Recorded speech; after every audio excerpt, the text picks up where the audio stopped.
नमस्कार फ्रेंड्स मु शक्ति आपण देखुंती नरसिंहा क्रिएशंस पेजेंट। तो फ्रेंड्स आज वीडियो रे वर्तमान बड़ मुख्य खबर उपर नजर पकाइबा जहाँकि आपण माने समस्ते जानि रखिबा निहाती दरकार। तेबे कोन रही आज वीडियो रे वर्तमान बड़ मुख्य खबर आपण माने जानिबा पई वीडियो को शेष पर्यंत देखंतु जहाँद्वारा कि आपण माने डिटेल्स इंफॉर्मेशन पाई परिबे। एवं फ्रेंड्स ता पूर्व ए वीडियो गोटे लाइक करंतु जदि पारुछंती आपनकर सांग साथी मानकु वीडियो को शेयर करनतु।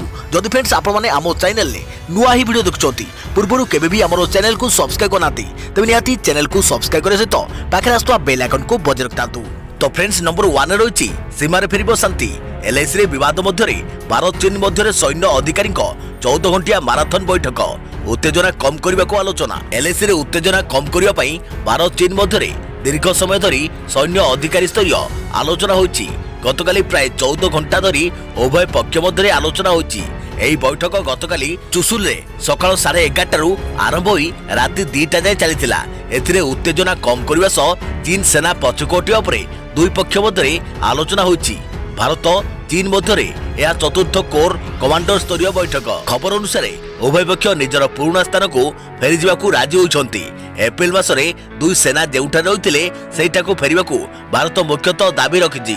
जून 15 गलवान घाटी रे दुई देशर सेना मुहांमुही हेबा परे उत्तेजनामूलक परिस्थिति सृष्टि होइतिला। एथिरे 20 भारतीय सेना शहीद होइतिले। चीन स्पष्ट करिनथिला तार केते सैन्य मुताहत होइतिले। परे दुई देश मध्यरे सैन्य अधिकारी स्तरीय बैठक परे चीन सेना लद्दाखर विवादीय एलओसी प्यांगंग सोरु हटिबाकू राज्य होई सैन्य अपसरण आरंभ करितिला। देखा परवर्ती खबर देश में कोरोना टीकार मानव परीक्षण आरंभ। 1000 लेखा स्वेच्छासेवी चली परीक्षा। आईसीएमआर डीजी कहले विश्व में टीका जी भी प्रस्तुत करू उत्पादन बढ़ेब भारत। भारत में आरंभ होईची कोविड-19 वैक्सीन मानव परीक्षण। डीसीजीआर अनुमति पाइथिबा दुईटी जाक भारतीय औषध निर्माता कंपनी स्वेच्छासेवी देहरे यार प्रथम पर्याय परीक्षण आरंभ करिसंती। एने आईसीएमआर निर्देशक डॉक्टर बलराम भार्गव कहिसंती डीसीजीआर अनुमति पाइथिबा भारत बायोटेक इंटरनेशनल लिमिटेड और Zydus Cadila health care limited प्रत्येक 1000 लेखाएं स्वेच्छासेवी यार परीक्षा करुछंती। महामारी कोरोना विश्वर 5 लाख लोक जीवन नहीं सारलानी। तेणु यह रोकवा वैक्सीन आनिबा जरूरी। भारत बायोटेक कोवाक्सिन और जाइडस काडिलार कोवडी वैक्सीन मानव परीक्षण पर अनुमति देइछि ड्रग कंट्रोलर ऑफ इंडिया। सेपटे टीका प्रस्तुत रे गुरुत्वपूर्ण सूचना देइछंती आईसीएमआर डीजी। कहते विश्व में टीका जी भी प्रस्तुत करू उत्पादन बढ़ेब भारत। विश्वर जेकोसी स्थान में जो वैक्सीन तैयारी होउची सर्वशेष भारत द्वारा ही यार उत्पादन बढ़ा जाई थाए। कारण भारत होउची वैक्सीन उत्पादन विश्व में अग्रणी देश। अमेरिका रे व्यवहार होउतवा 60% वैक्सीन भारत ही प्रस्तुत करिथाए। देख परवर्ती खबर आसंता मासरे आसीबो कोरोना टीका।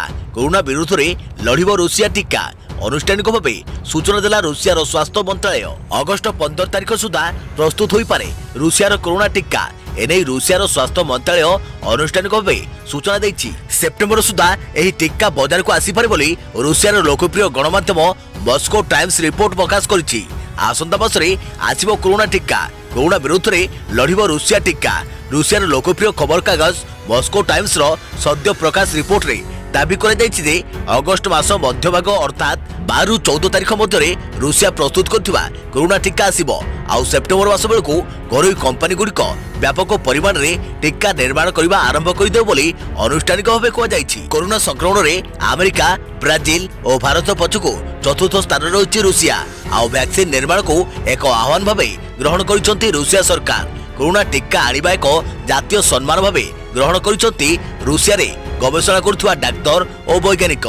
टीका निर्माण में लगी विश्वविद्यालय गवेषणा प्रतिष्ठान और वैज्ञानिक माने खबर सरबराह संस्था टीएसएस को देइथिबा सूचना अनुसार 38 जन स्वेच्छासेवी कोरोना टीकार परीक्षण कर जाइथिला। बुधवार एवं आसंता सोमवार दुईटी ग्रुप परीक्षण पर बाहरिबे। टीका परीक्षण पर एमाने 28 दिनिया संगरोध रे अनुध्यान रे थिले। 18 ରୁ 65 वर्ष स्वेच्छासेवी एही कोरोना टीका परीक्षण होइतिला।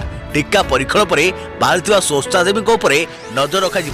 तेबे सबुठारु बड़ कथा होउछि रूसिया रे प्राय 50टी विभिन्न संगठन और संस्था कोरोना टीका पाई गवेषणा जारी रखिछंती। आउ जो टीका सफलता पाइछि ताको आसंता मासरे आनिबाको सूचना दिया जाउछि। तेबे गवेषणा करुवा वैज्ञानिक माने कहिसंती जे लक्षण थिबा कोरोना रोगी रोग प्रतिरोधक शक्ति लक्षण थिबा रोगी ठारू कम। जेतेबेले विश्व स्वास्थ्य संगठन कोरोना रोग आहुरी दयनीय स्थिति सृष्टि करियो बोली आकलन करिछि। ठीक सेतिक बेले रूसियार एही कोरोना टीका सारा विश्व को एक प्रकार आश्वस्ति करुछि। देखिया परवर्ती खबर आज प्रकाश पाइला सीबीएसई दशम श्रेणी परीक्षा फल। सीबीएसई result.nic.in को जाई परीक्षा रिजल्ट जानि परिबे छात्र छात्री। केंद्रीय माध्यमिक शिक्षा परिषद सीबीएसई अधीन में दशम श्रेणी परीक्षा देथिबा छात्र छात्री फल आज प्रकाश पाई। एने केंद्र मानव संबल विकास मंत्री रमेश पोखरियाल निशंक गतकाली ट्वीट माध्यम सूचना देवा सह कृतकार्य होइथिबा परीक्षार्थी को आगुआ शुभेच्छा जणाइछंती। आज पूर्वाह्न रिजल्ट प्रकाश पाई। छात्र छात्री सीबीएसई result.nic.in माध्यम से परीक्षा फल देखिपारे। एथिसह डिजिटल मोबाइल आप माध्यम भी परीक्षा फल जानीपारे। परीक्षार्थी द्वारा पंजीकृत होइतिबा मोबाइल नंबर भी सीबीएसई पक्षरु सूचना दिया जिवो। द्वादश परी दशम श्रेणी परीक्षा फल प्रकाश बेले मेरिट लिस्ट बाहरिबो नाही। जोन स्तर रे भी टॉपर तालिका प्रकाश करा जिवो नाही। कोविड-19 संक्रमण को दृष्टि रखी एभली निष्पत्ति निया जायछि। तबे चलित थर सारा देश में 15 लाख रु अधिक छात्र छात्री दशम श्रेणी परीक्षा देइछंती। सेथिमध्यरु भुवनेश्वर जोन रे 80,000 रु अधिक पिला रहिछंती। केवल ओडिसा रु 20,000 रु अधिक छात्र छात्री परीक्षा देइछंती। देखा परवर्ती खबर आज राज्य रे 618 नुआ पॉजिटिव। गंजामरु सर्वाधिक 286 आक्रांत चिन्हट। खोर्धारु 107 ठाब। संगरोध केन्द्ररु 411। स्थानीय अंचलरु 207 आक्रांत चिन्हट। गत 24 घंटे राज्य में 608 जन नुआ आक्रांत चिन्हट होती। एमानक मध्यरु 411 जन संगरोध केन्द्ररु चिन्हट होइथिबा बेले बाकी 207 जन आक्रांत स्थानीय अंचलरु चिन्हट होइछंती। तेबे राज्य में 22 जिल्लारू एही 618 आक्रांत चिन्हट होइछंती। एहा मध्यरु आज मध्य गंजाम जिल्लारू रहिछंती सर्वाधिक आक्रांत। गंजामरु सर्वाधिक 286 जन आक्रांत चिन्हट होइछंती। खोर्धारु 107, कटकरु 16, रायगड़ारू 1, मयूरभंजरू 21, केन्दुझरु 5 जन, सुंदरगढ़ 15 जन आक्रांत चिन्हट होइछंती। सेहिभଳି जगतसिंहपुरରୁ 26, केन्द्रापड़ारू 9, बालेश्वरରୁ 61, बौद्धरू 7, झारसुगुड़ारू 1, पुरीरू 5, नयागढ़रू 15, मालकानगिरीरू 13, जाजपुररू 5 जन आक्रांत चिन्हट होइछंती। एहाकु मिसाई राज्य में मोट आक्रांतक संख्या 14,898 को वृद्धि होइछि। 4,933 जन एक्टिव आक्रांत थिबा बेले चिकित्सा पर सुस्थ होई फेरिछंती 9,864 जन। गत 24 घंटे 609 जन सुस्थ होगा पर एही संख्या 9,000 अतिक्रम करिछि। राज्य आज कोरोना संक्रमण में 3 जनक मृत्यु। गंजामरु 2, खोर्धारु जणे मृत। 618 नुआ पॉजिटिव चिन्हट। तेबे राज्य में कोरोना रे आज 3 जनक मृत्यु होइछि। मृतकों मध्य 2 जन गंजाम जिलार होइथिबा बेले जणे खोर्धा जिलार बोली जणा पड़िछि। एही 3 जन को मिसाई राज्य में कोरोना रे मृतकों संख्या 77 रे पहुंची। देखा परवर्ती खबर बॉलीवुड रे ओडिया पुओ रामगोपाल वर्मा को आगामी फिल्म थ्रिलर रे नजर आसिबे नवरंगपुर रो वाजिद। रामगोपाल को ट्वीट पर परिवार रे खुशीर लहरी। बॉलीवुड रे चमक देखाइबे ओडिया पुओ प्रसिद्ध फिल्म निर्माता रामगोपाल वर्मा को अपकमिंग मूवी थ्रिलर रे स्थान पाई नवरंगपुर जिलार पुओ वाजिद ओरफ रॉक काची। रामगोपाल वर्मा निजे ए संपर्क में ट्वीट कर सूचना देवा पर नवरंगपुर रे खेली जाइछि खुशीर लहरी। नवरंगपुर उमरकोट सहर रे तकीर साहिर मोहम्मद हरुण लाथिया को नाती होउछंती वाजिद ओरफ रॉक। तेबे आगामी बॉलीवुड फिल्म थ्रिलर रे एही ओडिया पुओ पाइछंती अभिनयर सुजोग। ता पुणी हीरो भाबरे तांको सह अभिनेत्री मध्य जणे ओडिया रहिछंती। से होउछंती अप्सरा। वाजिद निज पिला दिनर 10 रु 15 वर्ष समय काटिचंती नवरंगपुर रे। एबे से रहउछंती छत्तीसगढ़ रे। पिलाटी दिनरु तांकर अभिनय प्रति रुचि रहिथिला। छात्र जीवन रे से स्कूल और कॉलेज रे अनेक ड्रामा रे अभिनय करी प्रशंसा साउटिथिले। तांकर प्रतिभा को चिन्हिबा परे तांको बॉलीवुड रे सुजोग दैछंती प्रसिद्ध बॉलीवुड निर्देशक रामगोपाल वर्मा। आगरु मुन्ना खां एवं श्रीराम पंडा परी हॉलीवुड हीरो सृष्टि करथिला नवरंगपुर जिला। एबे बॉलीवुड हीरो वाजिद जिलार ना उच्चा करथिबा कहिसंती परिवार और संपर्कीय। देख परवर्ती खबर पुणी वर्षा रे भिजिबो ओडिशा। आज 6 जिल्ला रे प्रबल वर्षा। 4टी जिल्ला रे प्रबलरू अति प्रबल वर्षिब। आज 3 दिन जाए वर्षा रे भिजिबो ओडिशा। उत्तर पश्चिम बंगोपसागर रे घूर्णिबलय सृष्टि होइथिबारु राज्य रे दक्षिण पश्चिम मौसुमी वायु सक्रिय होइछि। एहार प्रभाव रे 3 दिन पर्यंत राज्य रे स्वल्परू मध्यम धरणर वर्षा हेबो। एपरिक किछि स्थान रे प्रबलरू अति प्रबल वर्षा हेबार संभावना रहिछि। आज बरगढ़, देवगढ़, संबलपुर और झारसुगुड़ा रे प्रबलरू अति प्रबल वर्षा हेबो। सेहीपरि नुआपड़ा, सोनपुर, नवरंगपुर, सुंदरगढ़, केन्दुझर और मालकानगिरी रे प्रबल वर्षार पूर्वानुमान करिछि आंचलिक पाणीपाग केन्द्र। आसंताकाली सुंदरगढ़, झारसुगुड़ा, केन्दुझर, मयूरभंज, अनुगुल, रायगड़ा और कलाहांडी प्रबल वर्षा हेबार संभावना रही। जुलाई 17 कंधमाल, गजपति, बौद्ध और केन्दुझर केतेक स्थान में प्रबल वर्षा होईपरे बोली पाणीपाग केन्द्र पक्षरु सूचना दिया जायछि। देखा परवर्ती खबर, रोगी भल करिबो रोग। आज राज्य में कोरोना रोगी प्लाज्मा थेरापी आरंभ। ओडिशार 3टी हॉटस्पॉट रे हेबो थेरापी चिकित्सा। कोरोना मुकाबला पई आज राज्य में आरंभ हेबो प्लाज्मा थेरापी।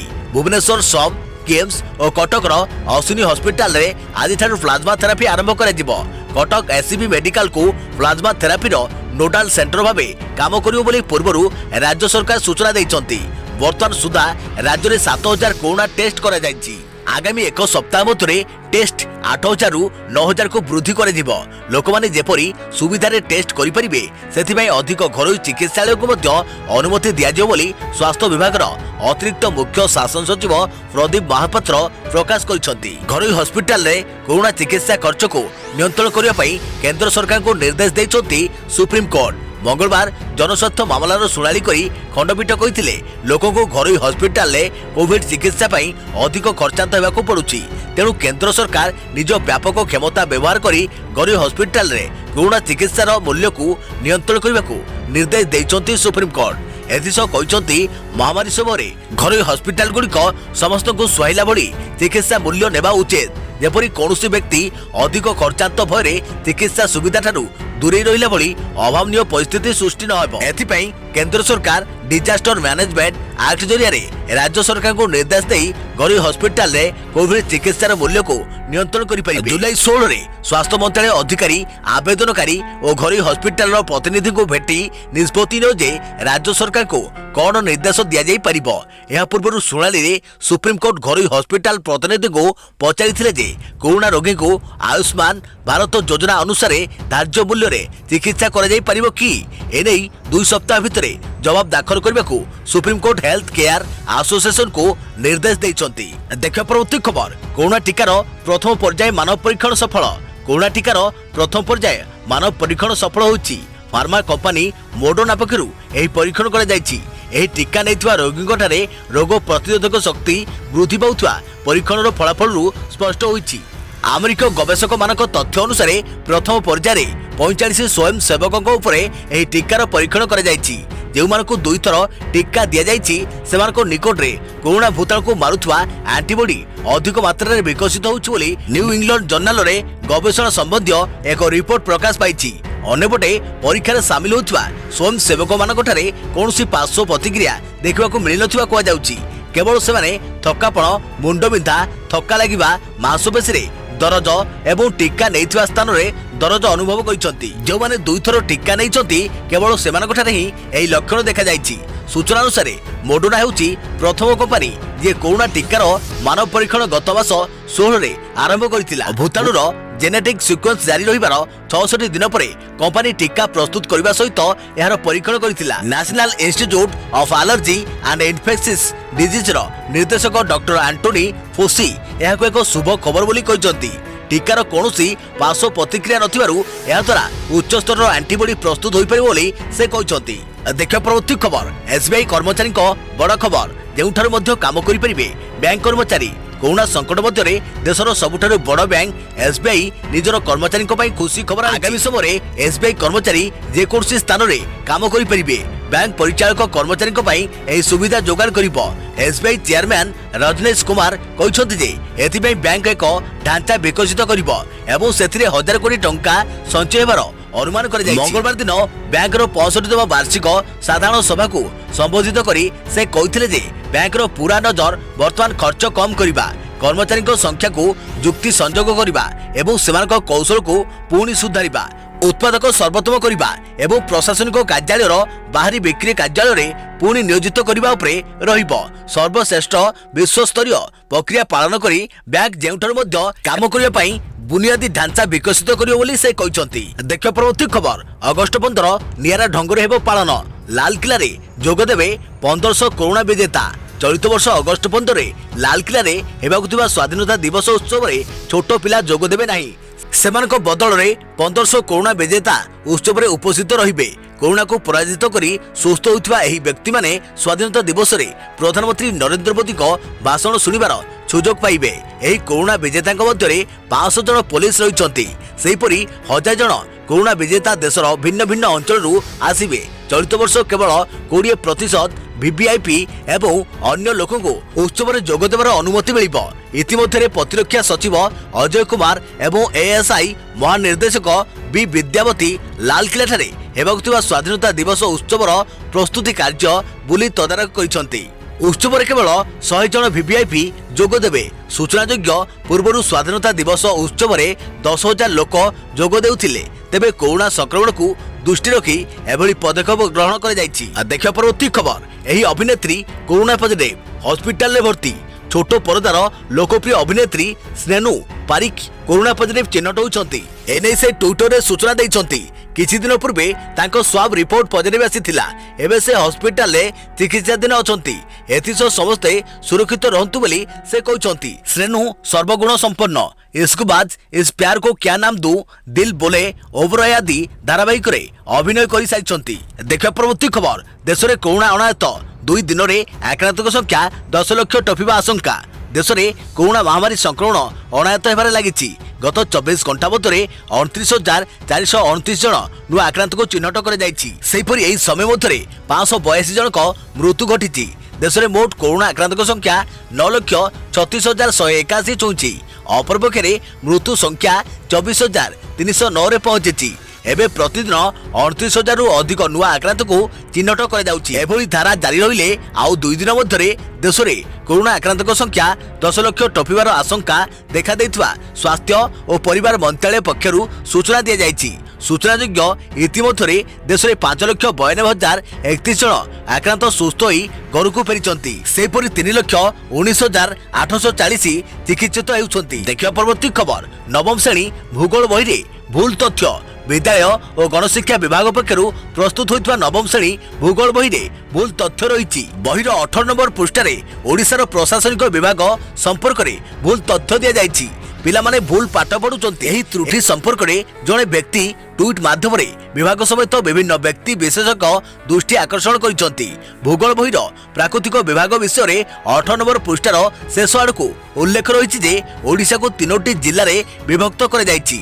ଜିଲ୍ଲାଗୁଡ଼ିକୁ 58ଟି ସବ୍ ଡିଭିଜନରେ ଓ ପ୍ରତ୍ୟେକ ସବ୍ ଡିଭିଜନକୁ 171ଟି ତହସିଲ ଏବଂ ଏହି ତହସିଲଗୁଡ଼ିକୁ 314ଟି ବ୍ଲକ ଓ ପ୍ରତ୍ୟେକ ବ୍ଲକକୁ 6,234ଟି ଗ୍ରାମ ପଞ୍ଚାୟତରେ ବିଭକ୍ତ କରାଯାଇଛି। ତେବେ ଏହି ତଥ୍ୟରେ ତ୍ରୁଟି ରହିଛି। ଏହା ସହ ବାକ୍ୟ ଗଠନରେ ବି ବ୍ୟାପକ ତ୍ରୁଟି ରହିଛି। କିନ୍ତୁ ଠିକ୍ ତଥ୍ୟ ଅନୁସାରେ ରାଜ୍ୟରେ 30 ଜିଲ୍ଲାରେ 58 ସବ୍ ଡିଭିଜନ ରହିଛି। ସମୁଦାୟ 317ଟି ତହସିଲ, 6,798ଟି ଗ୍ରାମ ପଞ୍ଚାୟତ ଓ 314ଟି ବ୍ଲକ ଅଛି। ସମ୍ପର୍କରେ ଓଷ୍ଟାର ସାଧାରଣ ସମ୍ପାଦକ ପ୍ରକାଶ ଚନ୍ଦ୍ର ମହାନ୍ତି କହିଛନ୍ତି, ପୁସ୍ତକ ମାଧ୍ୟମରେ ପିଲାଙ୍କୁ ରାଜ୍ୟ ଓ ଦେଶର ତଥ୍ୟ ଦିଆଯାଉଛି। ନବମ ଶ୍ରେଣୀ ବହିରେ ତ ଭୁଲ ତଥ୍ୟ ରହିଛି। ଏହା ସହ ଦଶମ ଶ୍ରେଣୀ ଭୂଗୋଳ ବହିରେ ମଧ୍ୟ ଅନେକ ଭୁଲ ଅଛି। ଶେଷ 2ଟି ବିଷୟର ପ୍ରତି ପୃଷ୍ଠାରେ ତଥ୍ୟ ଭୁଲ ସହ ବନାନଗତ ତ୍ରୁଟି ରହିଛି। ବିଶ୍ୱରେ ଜନସଂଖ୍ୟା, ଦାରିଦ୍ର୍ୟର ପରିମାଣ ଆଦି ଅନେକ ଭୁଲ ରହିଛି। ଲାଗୁଛି ତରବରିଆ ଭାବେ ଏସବୁ ଲେଖାଯାଇଛି ଓ ପୁନର୍ବାର ପଢ଼ାଯାଇ ନାହିଁ। ଏ ସମ୍ପର୍କରେ ମାଧ୍ୟମିକ ଶିକ୍ଷା ବୋର୍ଡର ସଭାପତି ରାମାଶିଷ ହାଜରା କହିଛନ୍ତି, ଯେତେବେଳେ ବହି ତିଆରି ହୋଇଥିଲା ସେତେବେଳେ ଏହି ତଥ୍ୟ ଦିଆଯାଇଥିଲା। ପରବର୍ତ୍ତୀ ସମୟରେ ଏହାକୁ ବୋଧହୁଏ ପରିବର୍ତ୍ତନ କରାଯାଇ ନାହିଁ। ଏହା ଉପରେ ତଦାରଖ କରାଯିବ। ବିଷୟର ବିଶେଷଜ୍ଞଙ୍କୁ ଏହି ବହି ସଂଶୋଧନ ପାଇଁ ଦିଆଯିବ। ଦେଖିବା ପରବର୍ତ୍ତୀ ଖବର, ଭାରତୀୟଙ୍କ ମୋବାଇଲରେ ଲୁଚି ଲୁଚି ଖେଳ କରୁଛି ଟିକଟକ୍। ପୁରା ଘଟଣା ଜାଣିଲେ ମୁଣ୍ଡରେ ହାତ ଦେବେ। ଲଦାଖରେ ସୀମା ବିବାଦ ଚାଲିଥିବା ବେଳେ ଜୁନ୍ 30ରେ ଭାରତ ସରକାର ଟିକଟକ୍ ସମେତ 69ଟି ଚାଇନିଜ୍ ଆପ୍କୁ ବ୍ୟାନ୍ କରିଥିଲେ। କିନ୍ତୁ ସତରେ କ'ଣ ଭାରତରେ ସର୍ଟ ଭିଡିଓ ଆପ୍ ଟିକଟକ୍ର ଆଉ ବ୍ୟବହାର ହେଉନାହିଁ? ଏହାକୁ ନେଇ ଏବେ ବଡ଼ ପ୍ରଶ୍ନବାଚୀ ସୃଷ୍ଟି ହେଉଛି। ସୂତ୍ରରୁ ଜଣାଯାଇଛି, ଲୁଚି ଲୁଚି ଖେଳ ଚଳାଇଛି ଟିକଟକ୍। ପୁଣି ଥରେ ଏହା ଭାରତୀୟଙ୍କ ମୋବାଇଲରେ ପହରା ଦେଲାଣି। ଆପ୍ ଷ୍ଟୋର କିମ୍ବା ପ୍ଲେ ଷ୍ଟୋରର ବଦଳରେ ଏହା ଏକ ସ୍ୱତନ୍ତ୍ର ଲିଙ୍କ ଜରିଆରେ ସିଧାସଳଖ ବ୍ରାଉଜରରୁ ଡାଉନଲୋଡ୍ ହୋଇଯାଉଛି। ବଛା ବଛା ମୋବାଇଲ ଫୋନକୁ ଏହି ଲିଙ୍କକୁ ପଠାଯାଉଛି। ସୁରଟରେ ଅନେକ ଲୋକ ଏହି ଆପ୍କୁ ଡାଉନଲୋଡ୍ କରିସାରିଲେଣି। ସାଇବର ବିଶେଷଜ୍ଞ, ଏଥିକାଲ ହ୍ୟାକର ଏବଂ ସାଇବର ପୁଲିସ ବି ଏହାକୁ ଦେଖି ସ୍ତବ୍ଧ। ବିଶେଷଜ୍ଞଙ୍କ କହିବା ଅନୁସାରେ ଟିକଟକ୍ ତୃତୀୟ ପକ୍ଷର ସାହାଯ୍ୟ ନେଇ ଏଭଳି ଖେଳ ଚଳାଇଥାଇପାରେ। ସରକାରୀ ଏଜେନ୍ସିଗୁଡ଼ିକ ଏହା ବିରୁଦ୍ଧରେ तुरंत कार्यानुष्ठान नेवा दरकार। यह पछरे चीन हैकर मानक हाथ थाई पारे बोली साइबर विशेषज्ञ माने आशंका प्रकाश करिसंती। जे माने पूर्वरु टिकटॉक रो यूजर रही आछंती एवं वीडियो फोटो अपलोड करुथिले सेमानको पुणी थरे जोड़ा जाउची। खाली सेतिक रुहे पुणा बैकअप भी मिल जाउची। एमानको एक स्वतंत्र लिंक पठा जाउची। याकू व्हाट्सएप, ईमेल, मेसेज तथा मैसेंजर रु एपीके फॉर्मेट रे पठा जाउची। व्हाट्सएप रे आसुथुवा लिंक को क्लिक करिबा मात्रे व्हाट्सएप को एक्सेस करिवार अनुमति मगा जाउची। ओके करिबा परे टिकटॉक अकाउंट एक्टिव हो जाउची। मैसेंजर माध्यम रे आसुथुवा लिंक रे फेसबुक को एक्सेस मगा जाउची। तेबे जदि उभय ऐप नाही ताहले टिकटॉक डाउनलोड हेबो नाही। एबे डाउनलोड करथुवा यूजर को फोन रो समस्त एक्सेस देबाकू पडुची। एंटरटेनमेंट वीडियो देखिबा पई अलगा वैशिष्ट्य रहिची।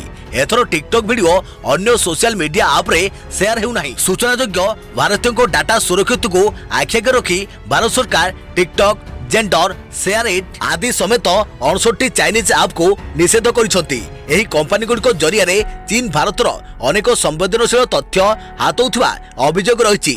अमेरिका एवं ऑस्ट्रेलिया मध्य टिकटॉक समेत अनेक चाइनीज ऐप गुडको बैन करबाकू योजना करिसंती। एही ऐप सबु राष्ट्र सुरक्षा प्रति विपद बोली राष्ट्रगुड़िक अभियोग करिसंती। तो फ्रेंड्स आज खबर को एठी रखिबा। पुणी देखाबो आगामी को नुआ वीडियो रे। से पर्यंत थैंक यू, टेक केयर, जय जगन्नाथ, जय भारत।